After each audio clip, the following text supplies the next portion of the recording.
Bonjour à tous, bien-aimés. Avant toute chose, je voudrais vous remercier pour tous les mots, des marques d'attention que vous m'avez communiquées à travers vos messages. Et vraiment, je prie pour que ces messages puissent continuer d'encourager, de fortifier, de nous corriger aussi, tous, pour que nous puissions finalement de plus en plus ressembler à notre Seigneur Jésus-Christ. Aujourd'hui, j'ai envie de vous partager une pensée autour des fausses croyances. Des fausses croyances. Il y a beaucoup de choses que nous pensons des autres, que nous pensons de nous-mêmes, et qui finalement nous empêchent de rentrer dans les plans de Dieu. Et je vais m'appuyer sur un passage d'un homme que Dieu a appelé à le servir. Cet homme, il s'appelle Gédéon, et on peut lire le début de son histoire, le début, j'allais dire, de son appel, dans Juge chapitre 6. Je vais lire à partir du verset 11. Le contexte est que le peuple d'Israël, le peuple de Dieu, est sous l'oppression d'un peuple étranger qui sont les Madianites, le peuple de Madian. Et donc, Juge chapitre 6, verset 11, il nous est dit que l'ange de l'Éternel vint s'asseoir sous le chêne qui se trouvait à Ophra, dans la propriété de Joas, un homme de la famille d'Abiézer. Gédéon, un fils de Joas, était en train de battre le blé dans le pressoir dans le pressoir à raisin pour le cacher des Madianites. L'ange de l'Éternel lui apparut et dit: L'Éternel est avec toi, guerrier valeureux. Gédéon lui répondit: De grâce, mon Seigneur, si l'Éternel est avec nous, pourquoi tant de malheurs s'abattent-ils sur nous? Où sont donc tous ces prodiges que nos pères nous ont racontés en nous disant que l'Éternel nous a fait sortir d'Égypte? En réalité, l'Éternel nous a abandonnés et nous a livrés au pouvoir des Madianites. Alors l'Éternel se tourna vers lui et dit: Va avec cette force que tu as et délivre Israël des Madianites. N'est-ce pas moi qui t'envoie? Mais Gédéon répliqua: De grâce, mon Seigneur. Avec quoi pourrais-je délivrer Israël? Ma famille est peu importante dans la tribu de Manassé. Et moi, je suis le plus jeune des fils de mon père. L'Éternel lui répondit: Je serai avec toi. Et c'est pourquoi tu battras les Madianites tous ensemble. Donc ça, c'est le verset 16. Verset 17, Gédéon lui dit: Eh bien, si réellement tu m'accordes ta faveur, prouve-moi par un signe que c'est bien toi qui me parle, et je vais m'arrêter là. Voilà ce jeune homme qui donc s'appelle Gédéon, qui est l'un des fils d'un propriétaire, d'un homme qui s'appelle Joas. Et pendant ce temps justement d'oppression des Madianites, Gédéon avait été se cacher derrière la maison. Il avait récolté un peu de blé pour moudre ce blé, mais qu'il devait cacher parce que sinon, eh bien, très certainement que les Madianites auraient volé ce blé qu'il voulait lui garder pour sa famille. Et donc, il était là caché, très certainement dans la crainte justement d'être repéré par l'ennemi. Et puis là, le Seigneur va parler. Le Seigneur va parler à Joas, va s'adresser à Joas. Et puis, il va commencer à lui dire ses premiers mots, à partir du verset 12. Il nous est dit qu'il était là en train de se cacher. L'ange de l'Éternel lui apparut et dit: L'Éternel est avec toi, vaillant. Dans ma version, c'est guerrier valeureux. Dans d'autres versions, on aura vaillant héros. Vaillant héros. C'est intéressant de voir que l'Éternel a qualifié Gédéon de vaillant héros alors qu'il y avait de la peur dans le cœur de Gédéon.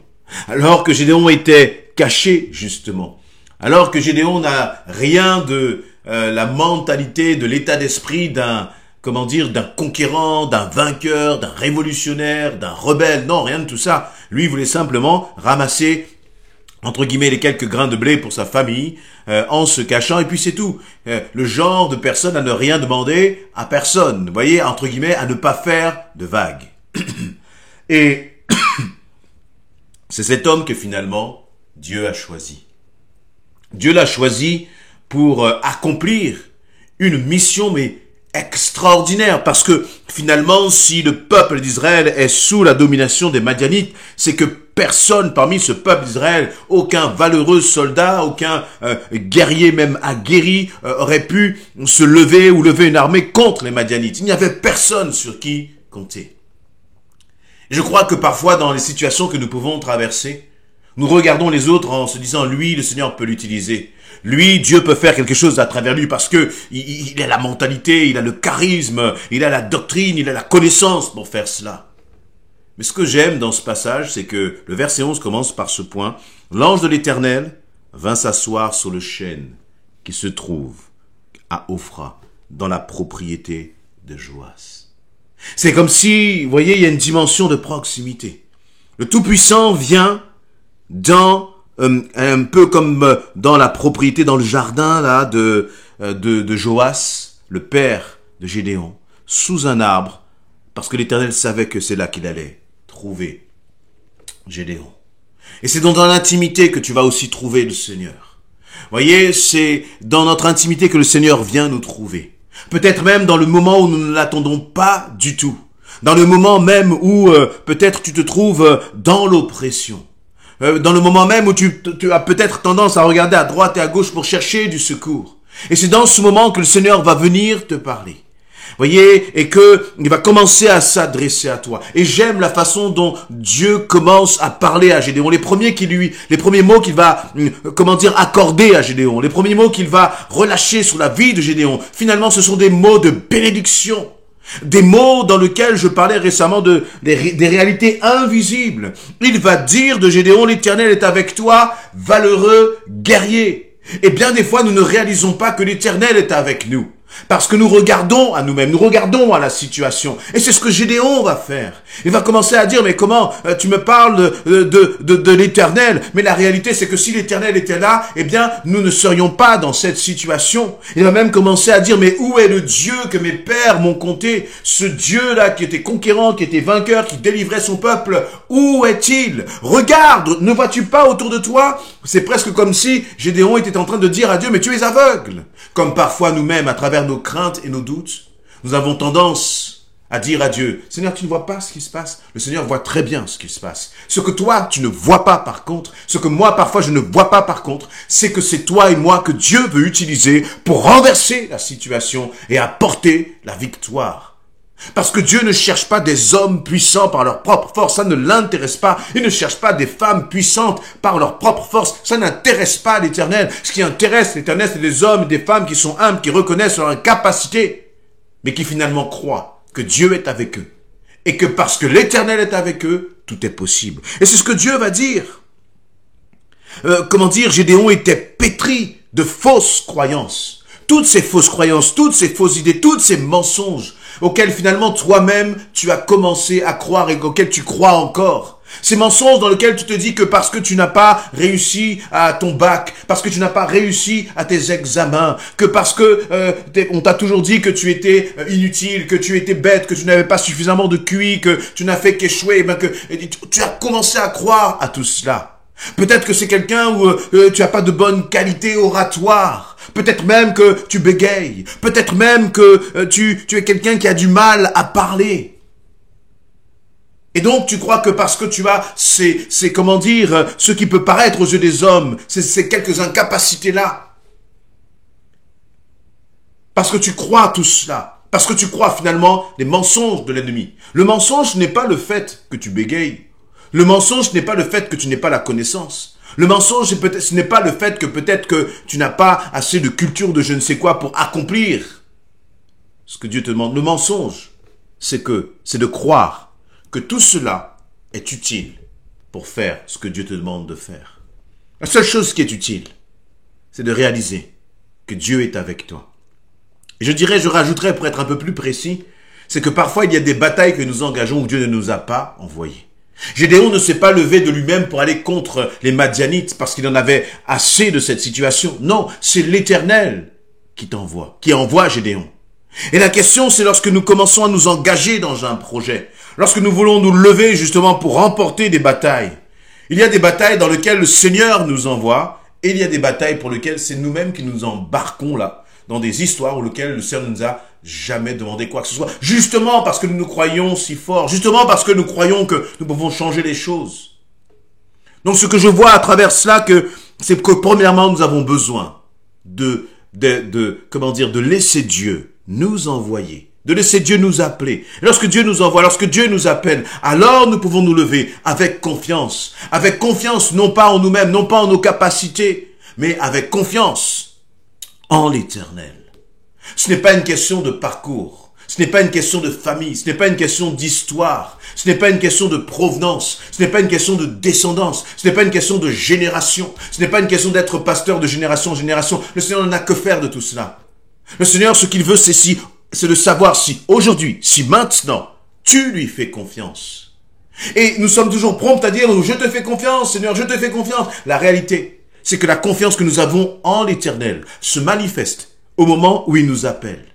Cette confiance se manifeste à travers la réponse que tu vas apporter à l'Éternel lorsqu'il va t'envoyer. Lorsqu'il va te dire, tu vois cette personne-là, c'est à toi que je demande d'aller lui parler de Jésus-Christ. Oh Seigneur, je ne sais pas parler. Oh Seigneur, je ne connais pas suffisamment de versets. Oh Seigneur, je n'ai pas suffisamment de théologie. Oh Seigneur, je ne suis pas suffisamment parfait.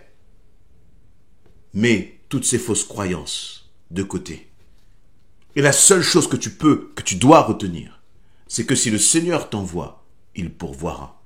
Le Seigneur ne se trompe pas. Lorsque Dieu a appelé Gédéon, Gédéon était caché, personne ne le voyait, personne ne le considérait, et lui-même ne se considérait pas, ou plutôt se considérait comme un moins que rien. Il va dire, je suis le plus petit de ma famille, qui elle-même est la plus petite des familles dans le peuple d'Israël, dans la tribu. Est-ce qu'il avait tort là-dessus? Non, il était bien le plus petit de sa famille. Et sa famille était bien la plus petite, certainement. Et moi aussi, j'ai des incapacités. Moi aussi, j'ai des faiblesses. Toi aussi, tu as des incapacités. Toi aussi, tu as des faiblesses. Et ce sont des réalités physiques, matérielles. Mais ce qui est important, là encore une fois, ce sont les réalités invisibles. C'est ça qui fait la différence. Et c'est sur ça que nous devons nous appuyer. Et sur ces réalités invisibles, eh bien, la source de ces réalités invisibles, c'est l'Éternel Dieu le Tout-Puissant. Et c'est lui qui nous envoie. Et finalement, je crois que l'Éternel, lorsqu'il choisit son peuple, lorsqu'il appelle les âmes à lui, lorsqu'il lève finalement son armée, il ne dit pas dans mon armée, il y a des faibles qui ne pourront rien faire. Non, je crois que dans son armée, il y a des faibles, mais qui peuvent tout faire par le nom de Jésus-Christ. Alors, si tu es étudiant, si tu es jeune, tu es à l'école, ne te laisse pas impressionner. Mais réalise plutôt qui est avec toi, qui est à côté de toi. Dans ton travail, toi qui es adulte dans ton travail, dans les défis que tu as à relever, réalise qui est avec toi. Et c'est pour ça que Dieu va dire, premièrement, il y a deux réponses. Premièrement, Dieu va dire, l'Éternel est avec toi, valeureux guerrier. Valeureuse guerrière, l'Éternel est avec toi. Ça ne dépend pas de ton passé, ça dépend du présent. Et le présent, qu'est-ce qu'il te dit? Est-ce que dans ton présent, Jésus est présent? Est-ce que dans ta vie, Jésus est présent? Laissez-moi vous dire, il ne suffit pas de commencer à crier des Amen et des Alléluia. Non, la réalité, c'est que si tu te contentes de crier des Amen, Alléluia le dimanche et de mener ta vie sans Jésus-Christ, le jour où tu vas aller au combat, le Seigneur ne sera pas avec toi. Parce qu'il n'est pas avec toi dans les autres jours et que tu n'es pas avec lui dans les autres jours.